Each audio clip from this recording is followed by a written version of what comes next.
Shalom, puji nama Tuhan. Bila mana pada pagi hari ini kita masih bisa bersekutu bersama, kita masih boleh memuji dan memuliakan Tuhan.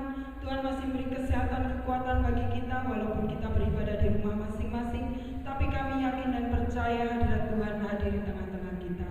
Sebelumnya kita akan saat teduh sejenak. Tuhan, terima kasih untuk kasih dan setiamu yang tak pernah meninggalkan kami. Walaupun saat ini Tuhan kami beribadah di rumah kami masing-masing, tapi kami yakin dan percaya Tuhan ada di tengah-tengah kami. Dan Tuhan yang akan mengawal setiap ibadah kami dari awal, pertengahan hingga akhirnya hanya di dalam nama Allah Bapa, Yesus Kristus Sang Putra dan persekutuan Roh Suci.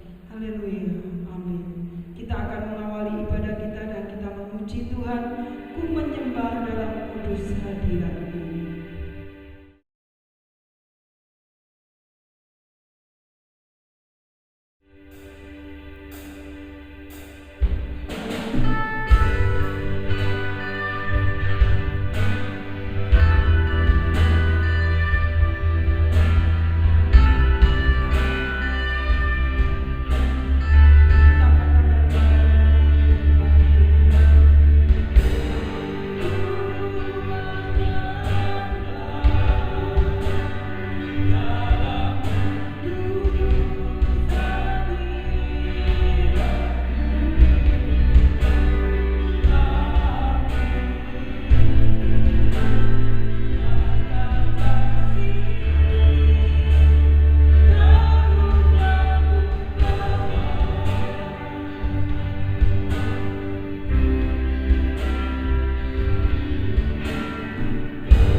Salam, selamat bahagia.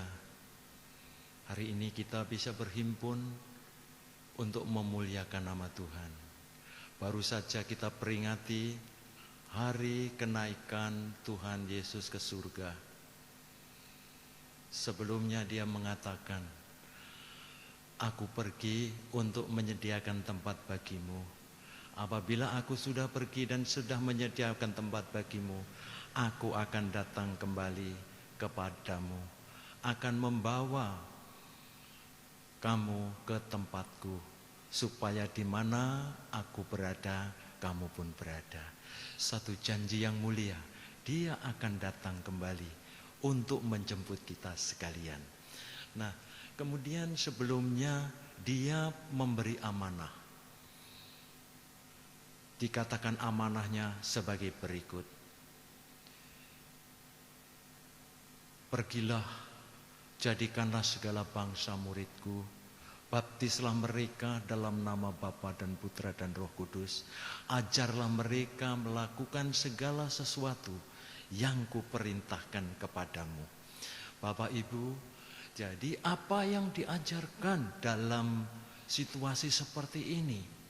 Di dalam Alkitab dikatakan bahwa yang diajarkan ialah menanti kedatangan Tuhan.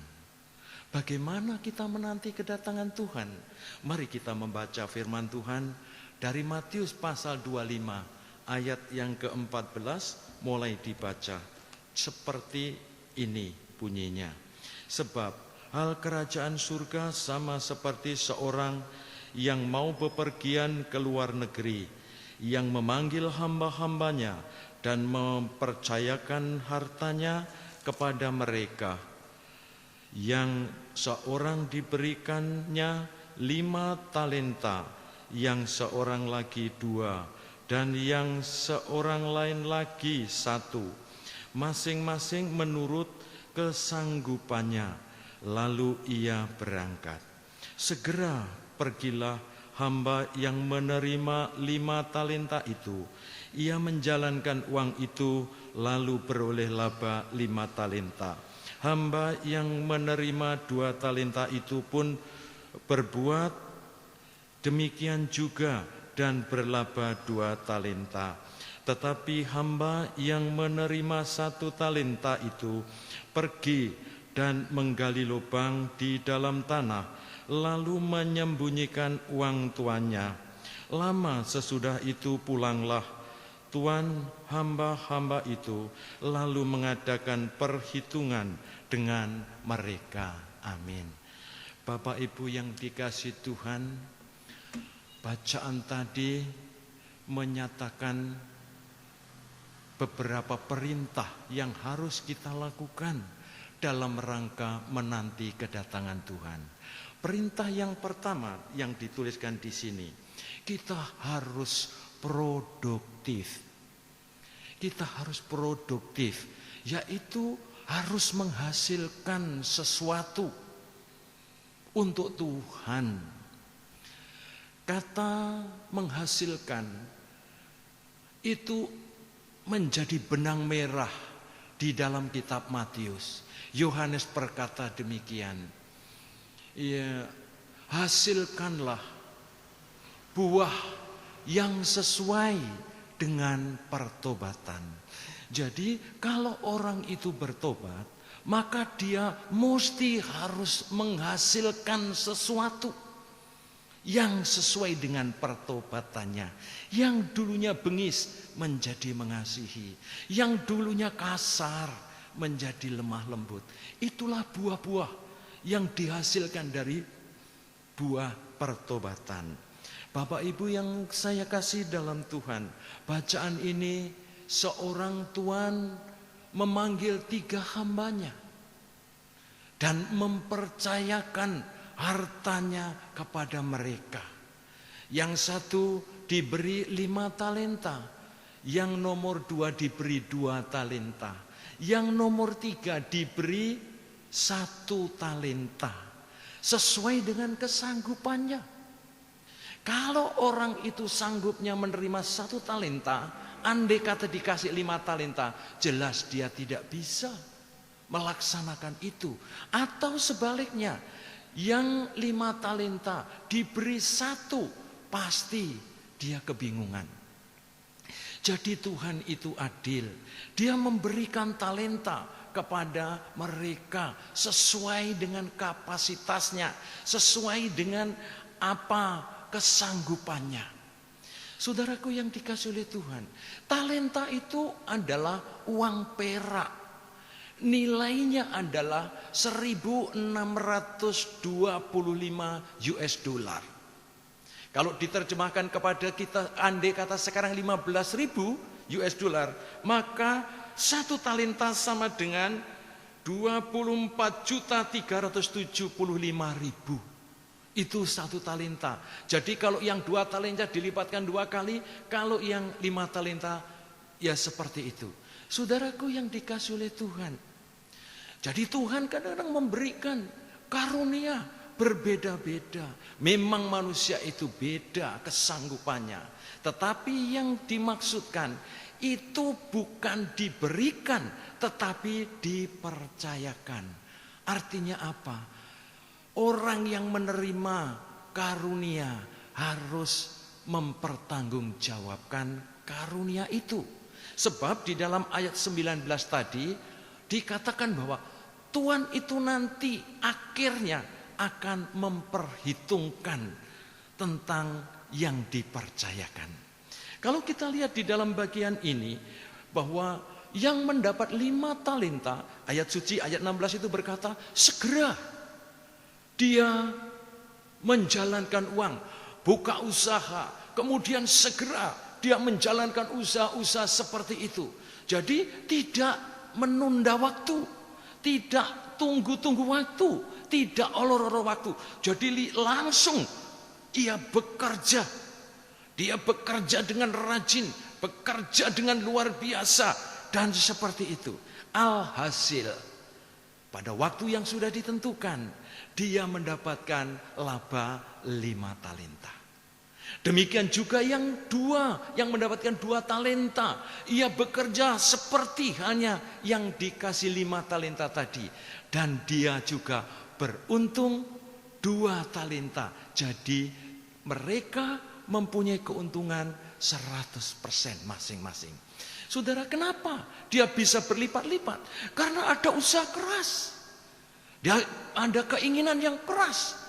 Dia sungguh-sungguh dengan rajin berjuang. Akhirnya dia berhasil. Saudaraku, memang talenta perlu dikembangkan. Karunia perlu dikembangkan. Barangkali ada satu karunia diberikan kepada atau dipercayakan pada satu orang. Dan ini terus nanti akhirnya berkembang. Dan itulah yang dikehendaki Tuhan di dalam bagian ini. Jadi haruslah produktif, terus berlanjut dan terus berjuang sampai kita mendapatkan sesuatu lebih daripada apa yang diterimanya. Saudaraku, satu kali tuannya itu datang, tadi ayat itu menyatakan seperti itu. Ya, tuannya datang, kemudian para hambanya itu dipanggil, dan setelah dipanggil mereka sungguh-sungguh harus mempertanggungjawabkan. Maka yang 5 talenta yang dipercayakan 5 talenta menghadap kepada tuannya dan berkata, Tuan, engkau memberi aku 5 talenta. Aku sudah jalankan dengan usaha dan sekarang aku menerima laba 5 talenta. Ini hasilnya kami serahkan. Demikian juga yang kedua, berlaku yang sama. Apa yang dikatakan tuannya? Engkau adalah hamba yang baik dan setia. Engkau telah menjalankan pekerjaan ini dengan setia dan menghasilkan ini. Maka aku akan mengangkatmu dalam pekerjaan-pekerjaan yang lebih besar. Mari masuklah ke dalam pesta di dalam rumahku.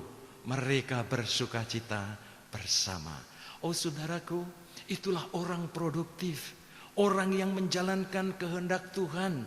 Dia menjalankan sekuat-kuatnya, semampu-mampunya. Itu kemudian berhasil dan Tuhan senang melihat seperti itu. Barangkali kita sekalian Bapak Ibu, Tuhan sungguh akan bangga kalau kita mengembangkan karunia yang Tuhan berikan. Ada yang karunia musik, ada yang karunia sekolah minggu, ada yang punya karunia bersuara bagus, ada yang berkarunia ini itu. Mari kita kembangkan bersama. Dan itu semua harus dikembangkan untuk kemuliaan Tuhan yang adalah yang mempercayakan kepada kita. Apabila itu yang kau lakukan, Tuhan senang, maka orang itu akan disebut orang yang bahagia. Karena apa? Dia produktif. Perintah yang kedua, kita harus aktif. Aktif itu artinya tanggap Bapak Ibu. Jadi tidak tunggu waktu, dia aktif. Dia sungguh-sungguh melakukan sesuatu dengan aktif. Ini musim ini ya, Anda bagebluk corona. Apa yang dibuat? Gereja kebingungan. Mau buat apa situasi ini? Kita tanggap, teman-teman tanggap.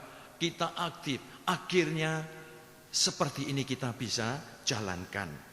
Kemudian Bapak Ibu kalau kita lihat di dalam bagian ini, hamba yang nomor 3 diberi 1 talenta. Ketika diberi 1 talenta, dia langsung keluar. Tapi tidak usaha.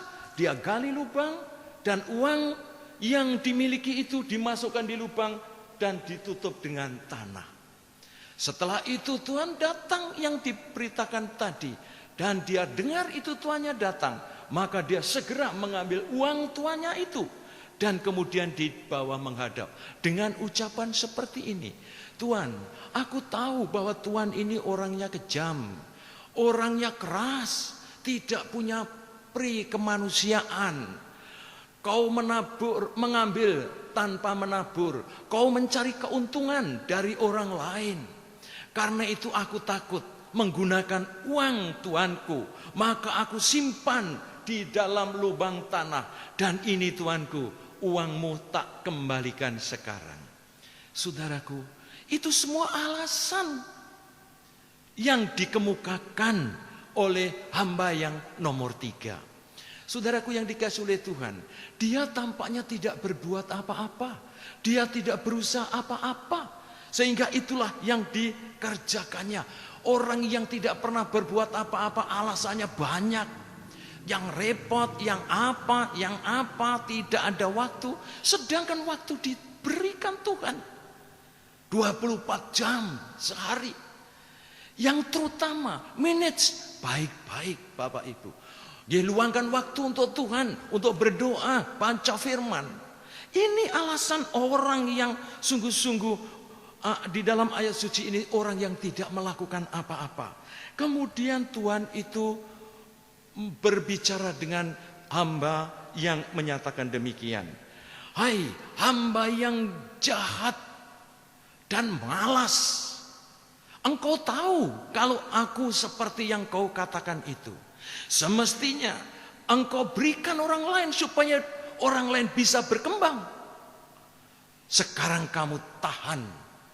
Kamu orang yang membuat kejahatan. Nah saudaraku, karunia itu tidak boleh disimpan. Tidak boleh disembunyikan. Seakan-akan aku tidak tahu. Bahkan ini yang paling parah. Yang sudah diberikan Tuhan dikembalikan. Ini Tuhan milikmu. Ini Tuhan karuniamu. Karunia itu milikmu. Ini adalah fatal. Kalau engkau ditugaskan Tuhan, biarlah jangan sampai seperti ini. Hamba ini dikatakan apa? Jahat. Hamba ini dikatakan apa? Malas. Saudaraku yang dikasihi oleh Tuhan, itulah yang dinyatakan dalam Alkitab. Kalau kita melihat di dalam bagian ini, kemudian apa yang dikatakan di dalam Alkitab dikatakan? Sekarang ambillah itu, talenta itu, yang 1 berikan kepada yang 10, yang mempunyai 10 talenta tadi biar menjadi 11, dan kemudian orang ini lemparkan ke tempat yang dalam, tempat yang gelap. Di sana terdapat ratapan dan kertak gigi. Saudaraku yang dikasihi oleh Tuhan, itulah orang yang tidak mempertanggungjawabkan karunia yang diberikannya kepada Tuhan, daripada Tuhan. Itulah yang dikatakan dalam bagian firman ini. Nah, kita mesti aktif Bapak Ibu. Kita mesti aktif. Jangan tunggu, jangan menunggu apa itu, tapi kerjakan dengan baik, tanggap dengan segala sesuatu. Nah, Bapak Ibu yang dikasihi oleh Tuhan, inilah yang mesti harus kita kerjakan saat kita menanti kedatangan Tuhan. Laksanakan perintah Tuhan ini, yaitu jadilah kita menjadi orang Kristen yang produktif, rajin, bekerja keras dengan segala karunia yang diberikan Tuhan kepada kita. Yang kedua, jadilah kita menjadi orang Kristen yang aktif, yang selalu tanggap terhadap segala sesuatu. Ini situasi seperti ini, wah ini situasi seperti itu. Kita harus tanggap dan lakukanlah firman dengan sekuat-kuatnya, maka Tuhan akan menolong kepada saudara sekalian mulai saat ini sampai selamanya. Mari kita nantikan kedatangan Tuhan dengan berlaku seperti yang diberitakan sore hari ini. Mari kita berdoa. Tuhan, terima kasih untuk firman-Mu yang telah kami baca dengar bersama. Tuhan memberkati ketika kami menanti Tuhan, hidup kami tidak hanya vakum berhenti, tetapi kami terus produktif sebagaimana yang diajarkan di dalam kitab Matius. Hasilkanlah buah sesuai dengan pertobatan. Demikian juga kami harus aktif tanggap dalam menghadapi situasi-situasi seperti ini. Mari Tuhan kasih karunia memberikan kekuatan buat kami. Demikian juga negara kami berkati di dalam nama Tuhan. Biarlah bagebluk bencana atau yang terjadi di Indonesia atau di dunia segera berakhir karena kasih dan kemurahan-Mu. Di dalam nama Tuhan Yesus kami berdoa. Amin.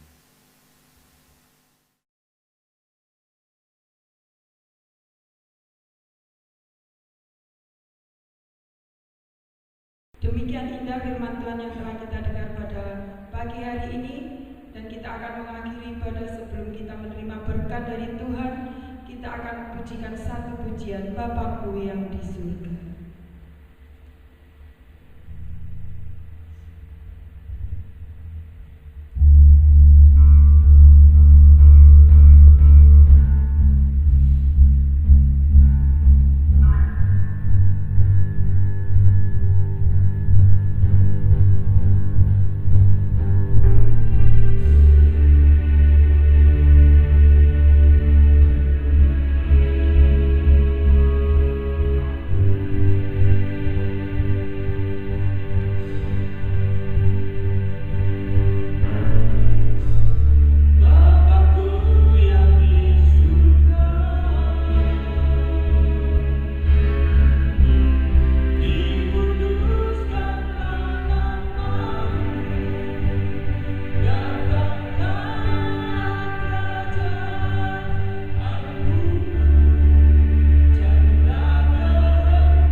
Mari saudaraku, kita menghadap kepada Tuhan.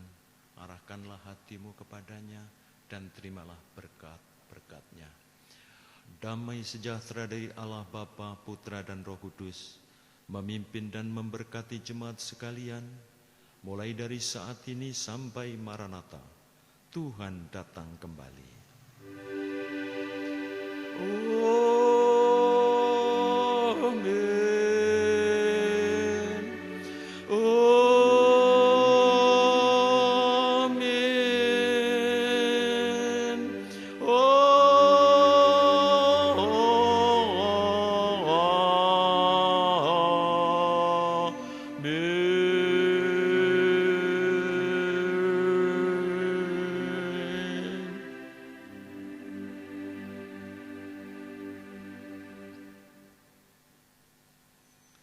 Kita duduk dan saat teduh.